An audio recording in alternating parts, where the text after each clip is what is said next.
We'll guide you through how to disable telemetry in VS Code. If you find this helpful, consider subscribing and liking the video. First, open Visual Studio Code on your desktop. You need to go to the bottom left corner and click on the gear icon to open the Settings menu. In the drop-down, select Settings to open the Settings tab. Once you're there, look for the search bar at the top of the Settings page.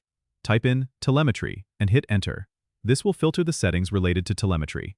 You'll see an option labeled Telemetry. Enable telemetry. Here you need to uncheck this box to disable telemetry. By doing this, VS Code will stop collecting usage data that is sent back to Microsoft. Now, you might want to ensure that both the telemetry level, and telemetry enable crash reporter are set to off as well. This will further ensure that no data is being sent.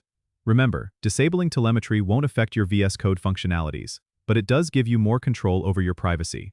If you're working in a team setting, checking with your team to make sure this aligns with your organization's policies could be a good idea. Once you've made these changes, you can close the Settings tab. And that's it. You've successfully disabled telemetry in VS Code. Don't forget to subscribe and comment if this helped you out.